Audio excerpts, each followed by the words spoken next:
Hey, what's up, turtles? Krik here with Black Owl Outdoors, and today I'm going to be doing a video on the basics of sharpening a knife. Now, I have a few different types of sharpeners in this bag. I have a few different knives. I have a Moore in the BK16, a couple different grinds, just to show examples of. Have a Moore Companion right here. I have the BK16. I have a stone that has a coarse and fine side to it, and also have a Smith sharpener, diamond sharpener.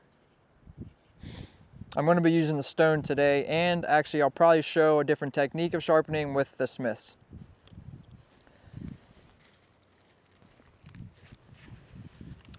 So the basics just of a knife before I sharpen it, just talking about the edge. This is a Scandi grind on this Moore. And the actual part that you'd sharpen, you can see where this bevel starts right here and comes down. What is that? Maybe, I don't know, 6-7 millimeters, maybe 5. This is the actual part I'm going to be sharpening. And to do this, you're actually going to keep this whole surface, that 5 or 6 millimeters I just mentioned, that's going to be in complete contact with what you're going to be using to sharpen, the stone, the diamond, and or other potentially natural materials if you want to do that in the field. That's what you're going to be sharpening. And as you can see on a knife, it's a wedge shape, meaning there's an angle here, there's an angle on this side. And through use, the point, that's fine point, microns thick, is going to become dull with use and time. Now what I'm going to be using to show you how to sharpen this is if you have a knife edge that is potentially damaged, or you're trying to bring back to life a really old knife, or the edge is just completely sort of crap on it, you're going to be using the few products I have today. Once you get a knife shaving sharp and you continue to use it, all you have to do is hone it after that. Pretty much after every use. You don't need to touch a stone or a diamond sharpener. You can just use a strop, your hand, ceramic, anything like that. But I'm going to be showing you how to actually sharpen the knife. And the principles and physics that apply is that you can do this at home if you don't have this skill down. And some of the easy ways to do it is to actually keep what you're going to be using to sharpen it stationary and solid on a table, on a bench. You can put some rubber underneath this, something that's going to give grip so this doesn't move. It's actually not too bad on my lap right now, but I'm going to be actually holding it in my hand because I think that's sort of the pinnacle of the skills, be able to do it freehand, holding it, not having it stationary. It's just going to sort of show to you that you have the motion and the skill down. And form is everything with sharpening a knife. You have to be very diligent on watching the edge, the angle the entire time. You can take a very sharp knife, take a couple passes with incorrect form and completely dull it. But that's okay. You can pretty much bring back any edge with simple techniques, with going to a really coarse stone, sandpaper, and working your way to a very fine grit. But to start doing this, you want to lay your knife, I'll get it on the actual fine grit. To start doing this, you want to lay your knife flat. And as you can see here, there's a gap where the edge is not touching, where the edge of the knife is not touching. And to sharpen that, you want to roll it until that gap pretty much disappears.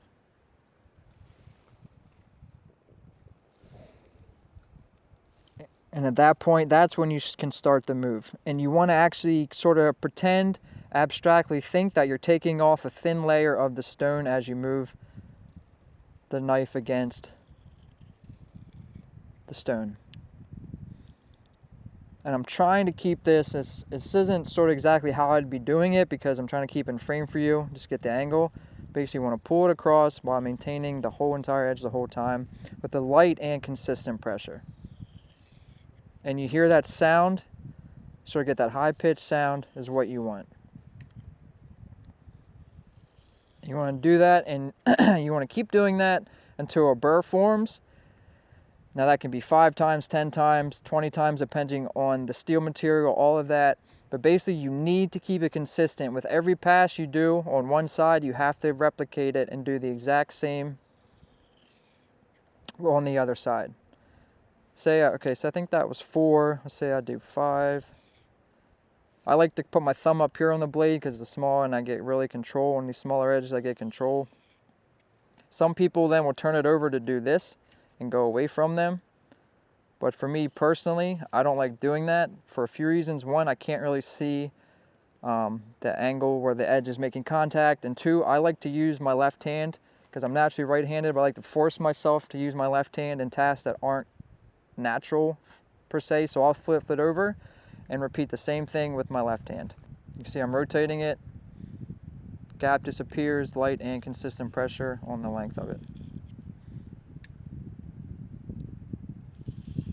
And Scandi grinds are really easy to sharpen because there's a large surface area of contact on the stone. So it's really easy to keep that consistent. On a flat grind, it's a little bit more challenging just because the edge is that much smaller. And that's basically all there is to it. This applies to every type of wedge shape cutting device. It's the same principles, same number of strokes on each side, flip it over, all that.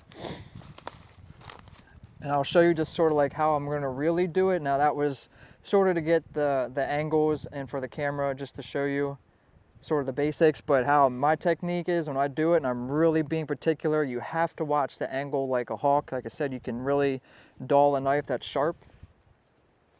So I like to do it. I like to get it eyesight right here. And this is what I was saying where the technique comes in when you sort of reached your point, that you can do it like this, holding it one hand and the other like this. I like to get it up here, get it at eye level so I can see it. And yeah, I'm pulling a knife towards my face, but there's hardly any pressure, not a lot of tension. I'm not really afraid that I'm going to cut myself in the face. I like to get it up here so I can watch it the whole time. And I'm sort of abstractly thinking, putting myself in the position of the blade, and with my intention and my thought, that's how I really have figured out to keep this consistent, sort of put myself in the position of the blade, the angle, all of that, put my consciousness in there. That way I found it's really consistent. And like I said, now I like to switch with my left hand just to keep my dexterity. I like to practice all of that. It's cold out here. I am losing dexterity, but still want to do it. You know, you got to practice in the non-ideal conditions. Test yourself, and then I'll switch over, keeping it over here, and do the same thing.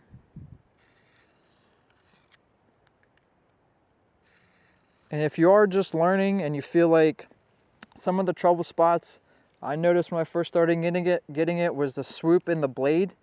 Sometimes it's really hard to keep the consistency of the pressure and the angle. So what you can do if you find yourself having that problem, and I don't care what anyone says, I feel it's okay to do that, is to maybe just take some passes on the straight edge, you know, straight here till you feel comfortable. And then just choke up, start where the edge is, that way you just have a smaller motion, and that way you can really focus on the swoop and maintaining that correct angle.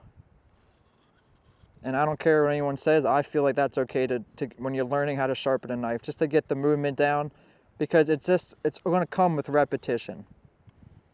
And then once you feel like you've got that motion down through practice multiple times of doing it, then you can get it all in one swoop.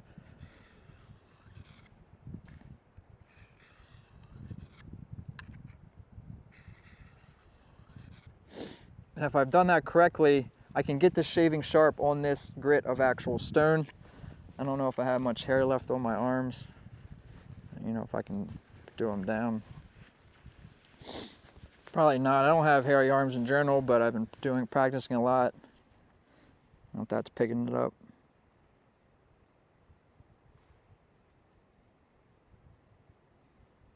Shaving off these little hairs. Now this isn't as good as it can be.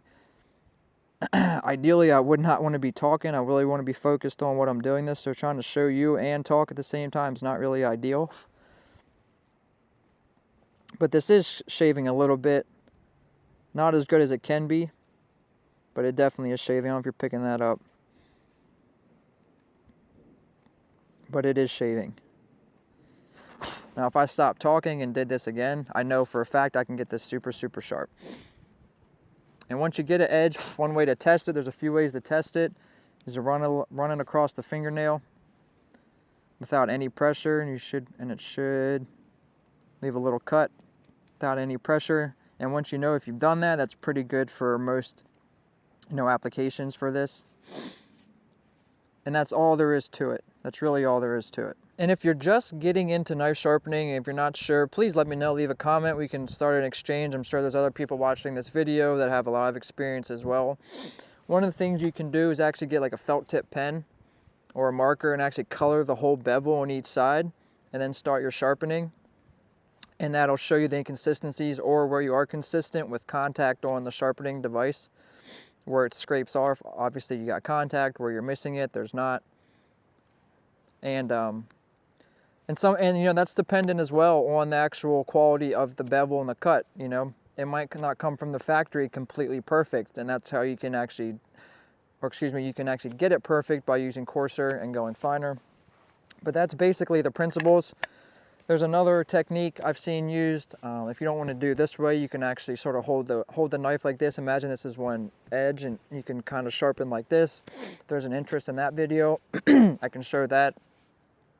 Any questions, please don't hesitate to ask. If you have your own techniques, your own style, let me know. I'm always looking to learn more. Remember to check out blackoutdoors.com. Check us out on Facebook. Check out Black Owl on Instagram. This is Krik signing out with Black Owl Outdoors. Later, turtles.